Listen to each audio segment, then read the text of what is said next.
আলহামদুলিল্লাহ, বিসমিল্লাহির রহমানির রহিম। আজকের এই সদকায়ে জারিয়া ফাউন্ডেশন কর্তৃক আয়োজিত গুণীজন সম্বর্ধনা অনুষ্ঠানে সম্মানিত উপস্থিত, সম্মানিত সভাপতি, সম্মানিত উপস্থিত এবং আমার পদ্মার আডেলের মা বোনেরা, আসসালামু আলাইকুম রহমতুল্লাহ এবং ঈদ সঈদ মোবারক। সম্মানিত উপস্থিতি, আমি সর্বপ্রথম মহান আল্লাহর কাছে শুকরিয়া জ্ঞাপন করছি।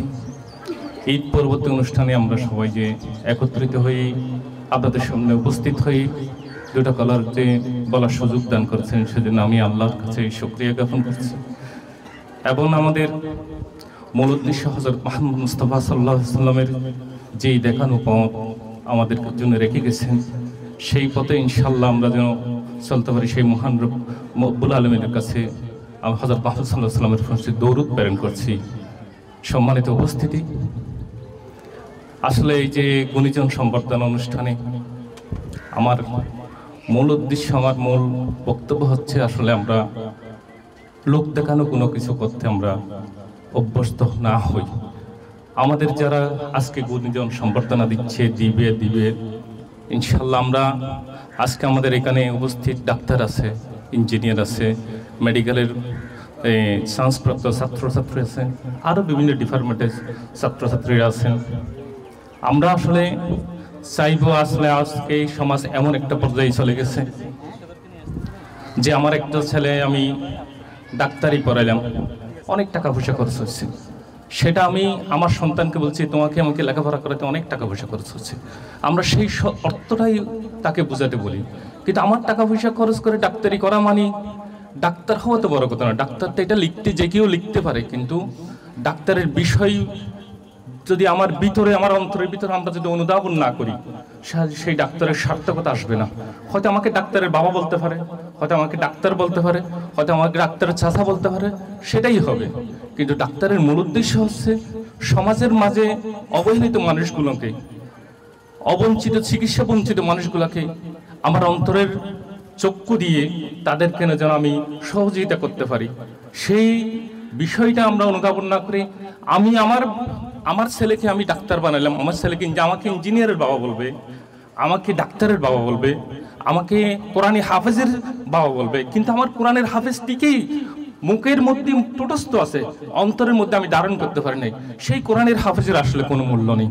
আজকে সেই জন্য আমরা বিশেষ করে আমাদের সমাজের, মুসলমান সমাজের বলেন, অন্যান্য ধর্ম বলেন, যেহেতু আমরা হৃদয় দিয়ে ধর্মটাকে অনুধাবন করি না, চক্ষু দিয়ে, অন্তরের চক্ষু দিয়ে দেখি না, আমরা কল্প দিয়ে দেখি না, সেজন্য আসলে আমরা সমাজ থেকে আস্তে আস্তে আমরা দূরে পর্যায়ে, দূর থেকে দূরে, যোজন থেকে যোজন দূরে আমরা চলে যাচ্ছি। সেজন্য আজকে আসলে আমাদের সমাজে আমরা কথা বললেও কেউ আমাদের কথা কর্ণপাত করে না, শুনতে চায় না, অন্তর দিয়ে শুনতে চায় না। মসজিদের ইমাম বলেন, সমাজের সর্দার বলেন, সবাই মুখে কথা একটা বলি, সুন্দর কথা বলি, কিন্তু অন্তর দিয়ে সেটা আমরা কি চাই না। সেজন্য আসলে আমাদের কথা শুনতেও চাই না, মানতেও চাই না। তো আমি বিশেষ করে আপনাদেরকে বলবো, আমরা সত্যিকারের গুণীজন হওয়ার জন্য প্রচেষ্টা করব, আমরা সত্যিকারের গুণীজন তোলার জন্য প্রচেষ্টা করব।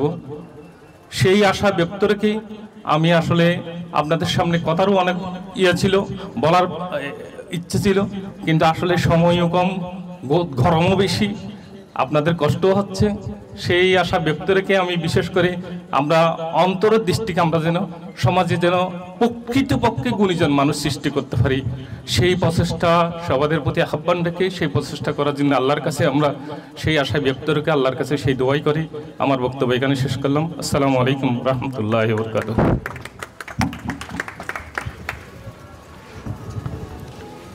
ধন্যবাদ জনাব সরোয়ার কামাল সাহেবকে ওনার গঠনমূলক মূল বক্তব্য রাখার জন্য।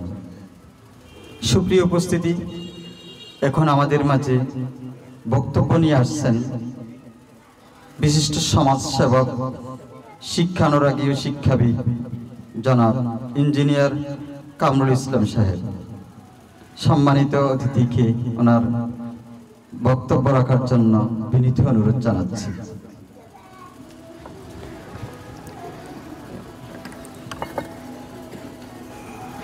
আউযুবিল্লাহি মিনাশ শাইতানির রাজিম বিসমিল্লাহির রহমানির রহিম।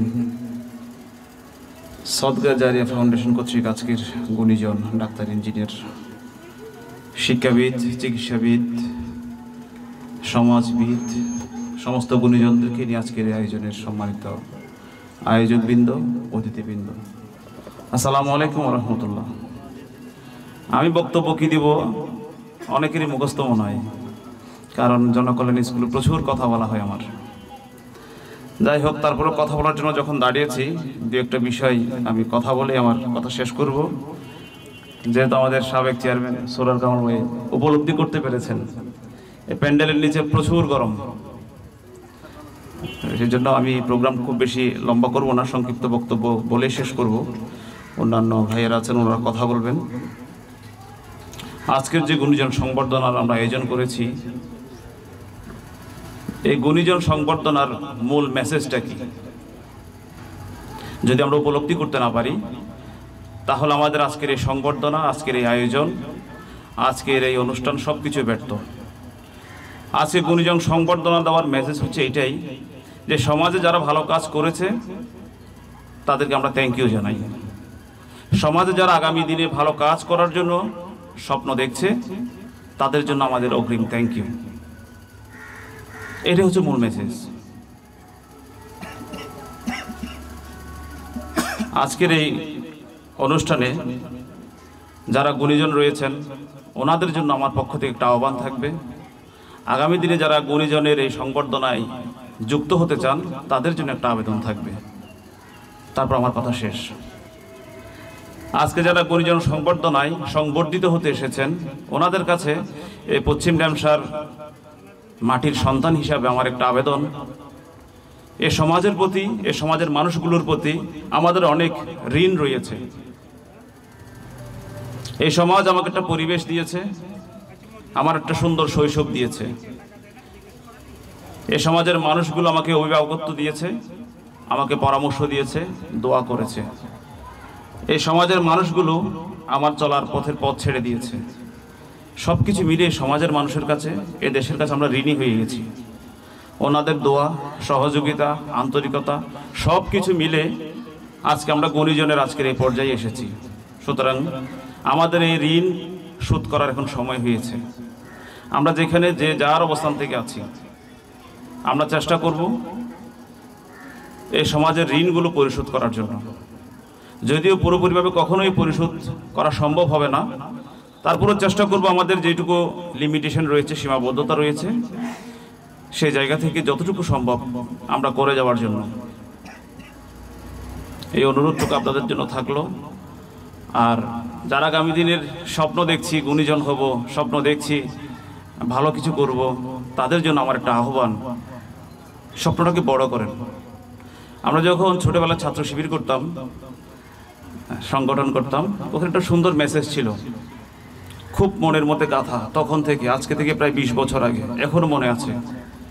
সাহসের সাথে কিছু স্বপ্ন জড়াও, তারপর পথ চলো নির্ভয়, আঁধারের ভাঁজ কেটে আসবে বিজয়, সত্যের লগ্ন সে নিশ্চয়।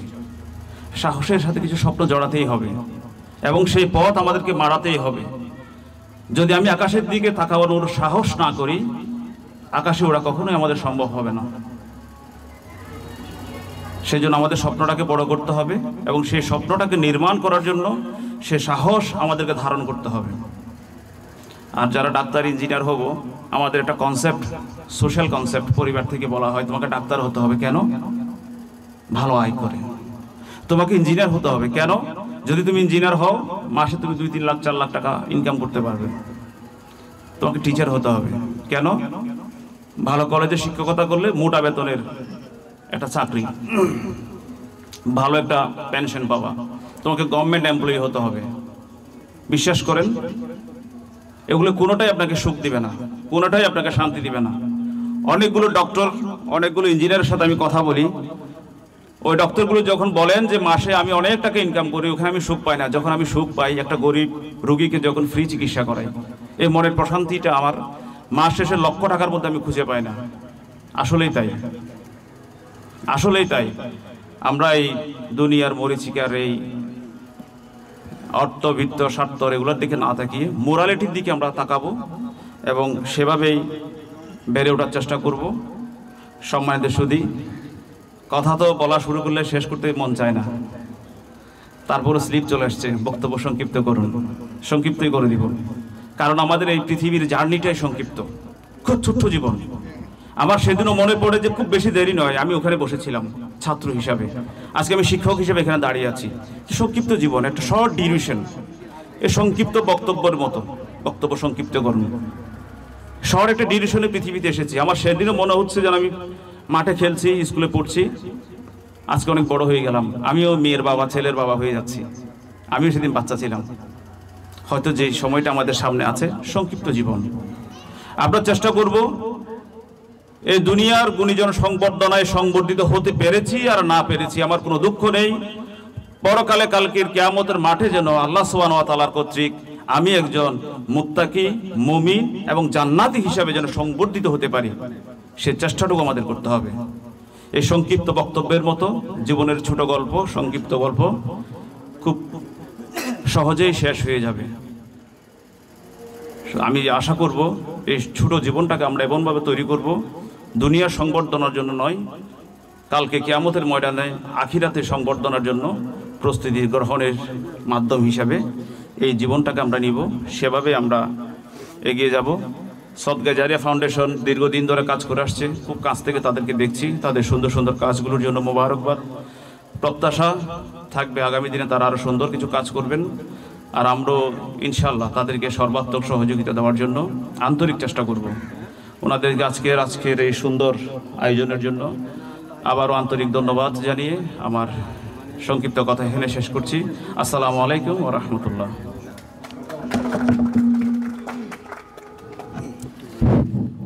সুপ্রিয় উপস্থিতি, আমাদের অনুষ্ঠান প্রায় শেষের দিকে। আসলে প্রচণ্ড গরম, ধৈর্যের ভাত ভেঙে যায়, কষ্ট আর দিতে চায় না। এরপরও একটানা শুধু বক্তব্য আমাদের মাঝে হয়তো বিরক্তি ছড়াতে পারে। তাই এই পর্যায়ে আমাদের একজন ছোট্ট শিল্পী সঙ্গীত নিয়ে আসছে, মোহাম্মদ সোহাইল রহমান চৌধুরী সঙ্গীত পরিবেশন করছে।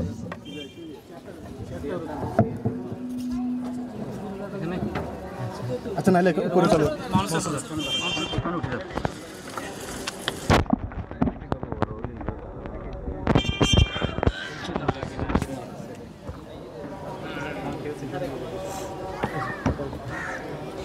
আসসালামু আলাইকুম ওয়া রাহমাতুল্লাহি ওয়া বারাকাতুহু। ঈদের খুশি অপূর্ণ রয়ে যাবে ততদিন, আল্লাহর হুকুমত হবে না কায়েম, কায়েম হবে না যতদিন। ঈদের খুশি অপূর্ণ রয়ে যাবে ততদিন, আল্লাহর হুকুমত হবে না কায়েম, কায়েম হবে না যতদিন। যেখানে মানুষ অধিকার হারা, যেখানে জীবন দুঃখে সুখে ভরা, যেখানে মানুষ অধিকার হারা, যেখানে জীবন দুঃখে সুখে ভরা, সেখানে আকাশে ঈদের চাঁদ, সেখানে আকাশে ঈদের চাঁদ, মেঘে ঢাকা যে চিরদিন। ঈদের খুশি অপূর্ণ রয়ে যাবে ততদিন, আল্লাহর হুকুমত হবে না কায়েম, কায়েম হবে না যতদিন। যেখানে জুলুম সীমা ছেড়ে যায়, কুফরি বাতিল শুধু বেড়ে যায়, যেখানে জুলুম সীমা ছেড়ে যায়, কুফরি বাতিল শুধু বেড়ে যায়, সেখানে মানুষের হৃদয় আবে, যেখানে মানুষের হৃদয়াবে থাকে না মলিন। ঈদের খুশি অপূর্ণ রয়ে যাবে ততদিন, আল্লাহর হুকুমত হবে না কায়েম হবে না যতদিন। যেখানে যখন কোরআনের বিধি হয়েছে ন্যায়ের চিরপ্রতিনিধি, যেখানে যখন কোরআনের বিধি হয়েছে ন্যায়ের চিরপ্রতিনিধি, সেখানে অনিঃশেষ খুশির আমেজ, সেখানে অনিঃশেষ খুশির আমেজ পেয়েছে জনতা চিরদিন। ঈদের খুশি অপূর্ণ রয়ে যাবে ততদিন, আল্লাহর হুকুমত হবে না কায়েম হবে না যতদিন। ঈদের খুশি অপূর্ণ রয়ে যাবে ততদিন, আল্লাহর হুকুমত হবে না কায়েম হবে না যতদিন, কায়েম হবে না যতদিন। আসসালামু আলাইকুম ওয়া রাহমাতুল্লাহি ওয়া বারাকাতুহু। সুপ্রিয় উপস্থিতি, যেই ছেলেটি এখন সঙ্গীত পরিবেশন করলো সেটা কিন্তু আমাদেরই বীজ। ওর মা আমাদের স্কুলের শিক্ষার্থী হীরা ও আরিফুল ইসলাম মানিকের ভাগ্নে। ধন্যবাদ ছোট্ট ভাই সোহেল চৌধুরীকে। এই পর্যায়ে আমাদের মাঝে বক্তব্য নিয়ে আসছেন বিশিষ্ট সমাজসেবক, শিক্ষানুরাগী এবং আমাদের শুভাকাঙ্ক্ষী অত্র এলাকার কৃতি সন্তান মোহাম্মদ তারেক হোসাইন বক্তব্য নিয়ে আসছেন।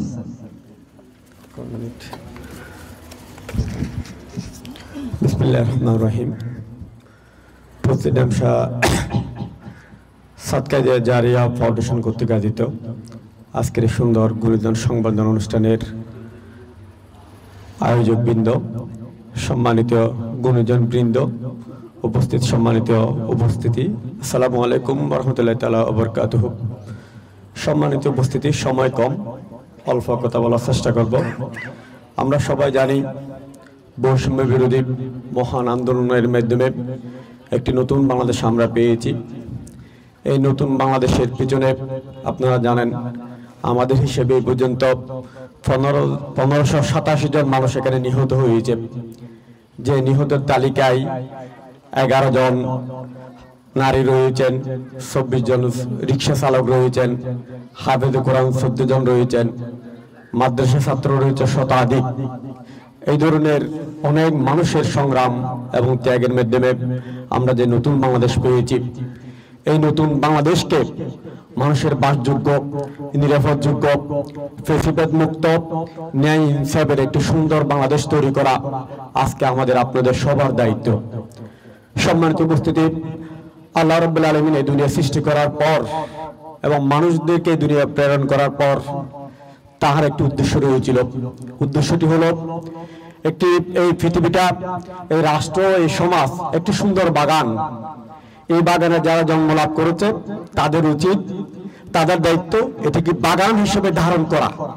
এখানে ফুল হবে, ফল হবে, ফুলের সুঘ্রাণ আসবে, ফুল থেকে আবার ফল হবে, এই সুন্দর একটি বাগান তৈরি করা সবার দায়িত্ব।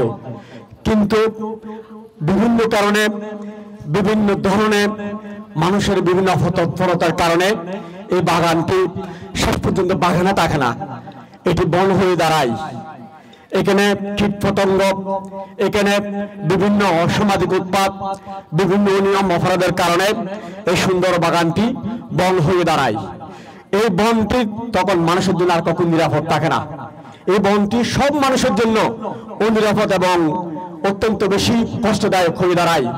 সেজন্য আমাদের সবার উচিত এই বনটাকেই বাগান হিসেবে ধারণ করার জন্য সবাইকে, যারা আজকে গুণীজন এবং যারা দায়িত্ববান, সবাইকে সুন্দর দায়িত্ব নিয়ে সামাজিক দায়িত্ব পালন করার মাধ্যমে এখানের যে কীটপতঙ্গ, অসামাজিক কাজ এবং খারাপ কাজগুলো রয়েছে সেগুলো দূর করার জন্য গুরুত্বপূর্ণ দায়িত্ব পালন করা। আরেকজন শিক্ষাবিদ বলেছেন, একটি সমাজ কখনো খারাপ মানুষের জন্য শুধুমাত্র নষ্ট হয় না, বরং এখানে যারা ভালো মানুষ রয়েছেন, গুণীজন রয়েছেন, শিক্ষাবিদ রয়েছেন, দায়িত্ববান সম্পন্ন মানুষ রয়েছেন, তাদের চরম অবহেলার কারণে এই সমাজ আরো বেশি কি হয়, ধ্বংস হয়। সেজন্য শুধু খারাপ মানুষকে দায়ী করে বসে থাকার চাইতে যারা দায়িত্ববান রয়েছে তারা স্ব জায়গায় সুনির্ধারিত দায়িত্ব পালন করে, গুরুত্বপূর্ণ ভূমিকা পালন করে, তাহলে এটি কখনো বন হতে পারে না, এটি কখনো হিংস্র জন্তু জানোয়ারের বাসযোগ্য সমাজ হতে পারে না। এটি মানুষের নিরাপদযোগ্য একটি বৈষম্য মুক্ত একটি ইনসাফের একটি নগর এবং সমাজ হতে পারে। সম্মানিত বলে এই জন্য আল্লাহ রাব্বুল আলামিন কোরআনে কারিমে বলেছেন, বিসমিল্লাহির রহমানির রহিম, কুনতুম খায়রা উম্মাত উখরিজাত লিন-নাস তা'মুরুনা বিল মা'রুফ ওয়া তানহাউনা আনিল মুনকার। তোমরা শ্রেষ্ঠ জাতি, শ্রেষ্ঠ মানুষ, তোমাদেরকে এই সমাজের দুনিয়ায় প্রেরণ করা হয়েছে এই সুন্দর সমাজ থেকে বাগান তৈরি করার জন্য, কল্যাণমূলক কাজের মাধ্যমে তোমাদেরকে সম্পৃক্ত থেকেই সমাজের অপরাধ, অনিয়ম, উশৃঙ্খলতা দূর করাই আজকে যারা মানুষ তাদের ঐতিহাসিক দায়িত্ব। সেজন্য আমরা আপনারা সবাই মিলে এই সমাজ গড়ার দায়িত্ব আমাদেরকে নিতে হবে। এই সমাজের অনিয়ম, অপরাধ মুক্ত একটি ন্যায় এবং ইনসাফের বাংলাদেশ, একটি সমাজ তৈরি করার ঐতিহাসিক গুরুত্বপূর্ণ দায়িত্ব যদি আমরা আঞ্জাম দিতে পারি, তাহলে গুণীজন হিসেবে আমরা আমাদের এই একটি সম্মান মানুষকে দেখাতে পারবো। আমাদেরকে যে সম্মান দিচ্ছেন সে সম্মানের কার্যাবলী আমরা সম্পাদন করতে পারবো। আয়োজকবৃন্দ এবং যারা কষ্ট করে উপস্থিত হয়েছেন সবাইকে ধন্যবাদ জানিয়ে আমার সংক্ষিপ্ত বক্তব্য এখানে শেষ করলাম। আসসালামু আলাইকুম ওয়া রাহমাতুল্লাহ।